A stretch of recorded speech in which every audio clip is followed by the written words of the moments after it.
अस्सलाम वालेकुम, मैं हूँ Sadia Uzair. Welcome back to Sadia Uzair's kitchen. आज आपके साथ मैं रसमलाई की रेसिपी शेयर कर रही हूँ और सेम उसी तरह की रसमलाई जिस तरह की रसमलाई आप किसी भी अच्छी हलवाई की शॉप से लाते हैं। इस वीडियो में रसमलाई बनाने के सारे टिप्स और ट्रिक्स भी आपके साथ शेयर करूंगी, जिससे कि फर्स्ट टाइम में ही आपकी रसमलाई बहुत ही सॉफ्ट, फूली हुई और बिल्कुल परफेक्ट बनेगी। इसलिए वीडियो को स्किप बिल्कुल भी मत कीजिएगा ताकि आपसे कोई भी इंपॉर्टेंट पॉइंट मिस ना हो।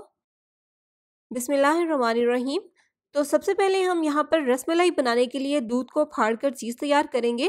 इसके लिए यहाँ पर मैंने एक पैन में लिया है 1 लीटर दूध। फुल फैट मिल्क है, यानी कि दूध में मलाई भी मौजूद है। मलाई के साथ ही दूध का इस्तेमाल करेंगे। अब इसके नीचे फ्लेम ऑन करेंगे, एक बार मिक्स करेंगे और दूध में बॉयल आने देंगे। तो यहाँ पर देखें, दूध में अच्छे से बॉयल आ गया है, दूध पकने लग गया है।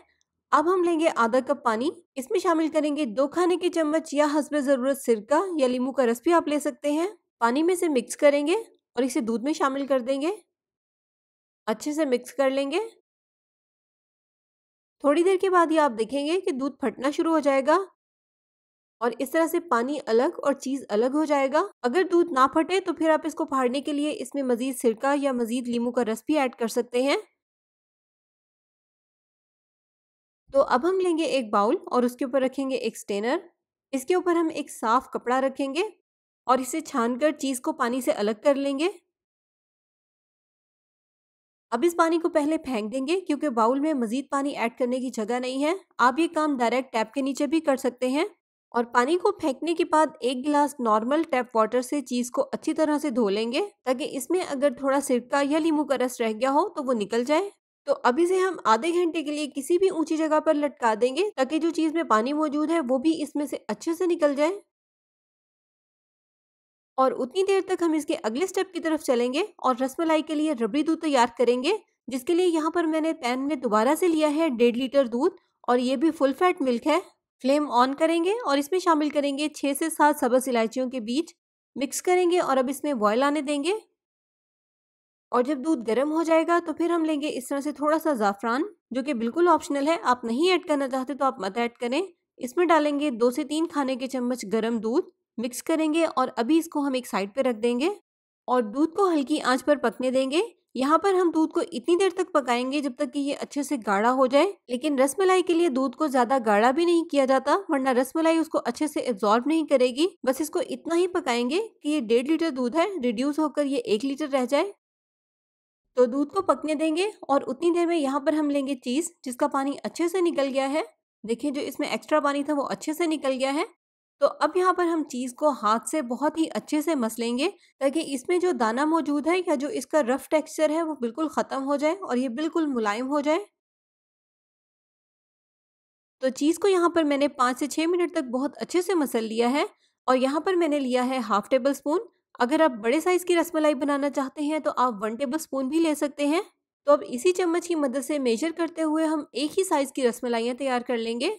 तो ये देखिए, रसमलाई हम कुछ इस तरह से बनाएंगे। पहले हाथ में इसको एक दफ़ा प्रेस करेंगे और फिर इस तरह से राउंड घुमाते हुए इसकी बॉल बना लेंगे। आप जिस भी शेप की रसमलाई बनाना चाहें आप बना सकते हैं। इस तरीके से रसमलाई में जो क्रैक्स पड़ जाते हैं वो नहीं पड़ेंगे, बल्कि बहुत ही स्मूथ रसमलाई तैयार होगी। तो ये देखें, रसमलाई कितनी स्मूथ बनी है। तो ये देखें, यहाँ पर मैंने सारी रसमलाइयाँ सेम उसी तरह से तैयार की हैं। अब यहाँ पर आपको एक बात का ख्याल रखना है कि इनको बनाने के बाद इसी तरह नहीं छोड़ देना, वरना ये ऊपर से ड्राई हो जाएंगी। इनकी फ़ौरन से कुकिंग करेंगे, बल्कि जब आप इनको बनाएं तो तब भी इनको साथ साथ कपड़े से ढाँप कर रखें।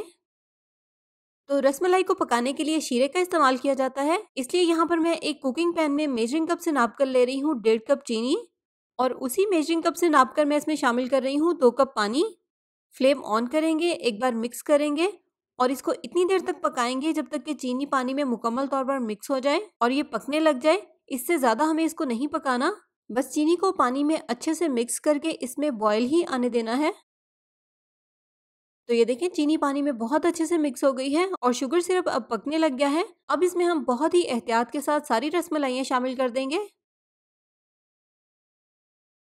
और रसमलाइयाँ शामिल करने के बाद अब इसे हम कवर कर देंगे। कवर करके फ्लेम को इसके नीचे बिल्कुल हल्का कर देंगे। हल्की आंच पर 20 मिनट तक रसमलाइयों को शीरे में पकने देंगे। तो 20 मिनट के बाद यहाँ पर आप देखिए, रसमलाइयाँ बहुत अच्छे से फूल गई हैं। इससे कम टाइम आपको बिल्कुल भी नहीं देना, वरना रसमलाइयाँ अंदर से कच्ची रह जाएंगी।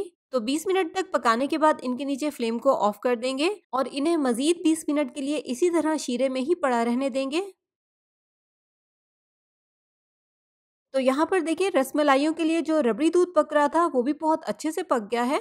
अब इसमें हम शामिल कर देंगे ज़ाफ़रान, जिसे हमने दूध में भिगो कर रखा था, और इसी के साथ इसमें 5 टेबलस्पून या अपने टेस्ट के मुताबिक चीनी शामिल करें। तो अब इन्हें मिक्स करते हुए 3 से 4 मिनट तक हल्की आंच पर मज़ीद पकाएंगे, ताकि चीनी भी बहुत अच्छे से पक जाए और ज़ाफ़रान का भी अच्छा सा कलर दूध में ऐड हो जाए। तो रबड़ी दूध यहाँ पर बहुत अच्छे से पक गया है। अब इसके नीचे फ्लेम को ऑफ कर देंगे और इसे अभी हम साइड पे रख देंगे। और दूसरी तरफ रसमलाइयों को शीरे में रखे हुए भी 20 मिनट हो गए हैं। इनको शीरे में से निकाल लेंगे और एक बर्तन में लेंगे नॉर्मल टैप वाटर। तमाम रसमलाइयों को शीरे में से निकालकर इस पानी में शामिल कर देंगे।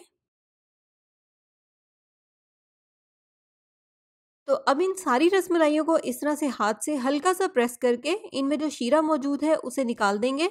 बस ध्यान रहे कि ज़्यादा दबाकर ज़्यादा ज़ोर से इनको प्रेस नहीं करना। शीरा निचोड़ने के बाद 5 मिनट के लिए इनको इसी तरह पानी में पड़ा रहने देंगे। अब इस पॉइंट पर अगर आप चाहें तो इनको 5 मिनट के लिए सोक करने के लिए पानी की जगह दूध का इस्तेमाल भी कर सकते हैं।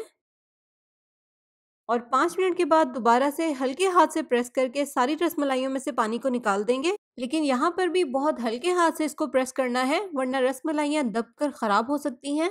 और अगर आप इनको मीठे दूध में सोक करेंगे तो यहाँ पर रसमलाइयों को निचोड़ने की बिल्कुल भी ज़रूरत नहीं है। बस इसमें जो एक्स्ट्रा दूध होगा उसे निकाल देंगे और रसमलाइयों को निचोड़े बगैर ही उठाकर रबड़ी दूध में शामिल कर देंगे। तो पानी निकालने के बाद अब इन सारी रसमलाइयों को हम रख देंगे सर्विंग डिश में या बाउल में, जिसमें भी आप सर्व करना चाहते हैं। और उसके बाद इसमें शामिल कर देंगे गरम रबड़ी दूध। यहाँ पर दूध गरम होना चाहिए ताकि रसमलाइयाँ दूध को अच्छे से एब्जॉर्ब कर लें। और अब इसके ऊपर डाल देंगे कटे हुए ड्राई फ्रूट्स। यहाँ पर मैं पिस्ते इसमें शामिल कर रही हूँ।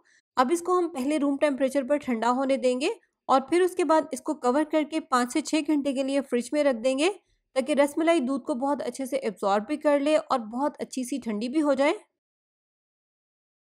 तो यहाँ पर मैंने ओवरनाइट के लिए रसमलाई को फ्रिज में रख दिया था। आप देखिए रसमलाइयाँ बहुत अच्छे से फूल भी गई हैं, बहुत अच्छी सी ठंडी भी हो गई हैं। तो यहाँ पर इनको दिखाने के लिए मैंने आपको एक डिश में निकाल लिया है। तो अब एक रसमलाई को काट कर इसका टेक्सचर भी देखेंगे। तो ये देखें, आप इनका फाइनल रिजल्ट चेक करें, कितनी सॉफ्ट और फूली हुई हैं और रसमलाइयों ने अंदर तक रबड़ी दूध को बहुत अच्छे से एब्जॉर्ब भी कर लिया है। तो उम्मीद करती हूँ कि आपको ये आज की रेसिपी पसंद आई होगी। ज़रूर ट्राई कीजिएगा और कमेंट करके अपना फीडबैक देना भी बिल्कुल मत भूलिएगा। रेसिपी पसंद आए तो वीडियो को लाइक, शेयर और चैनल को सब्सक्राइब भी ज़रूर कीजिएगा। इसी के साथ ही अपना और अपनी फैमिली का बहुत सा ख्याल रखिएगा, दुआ में याद रखिएगा। Thank you for watching. Allah हाफिज़।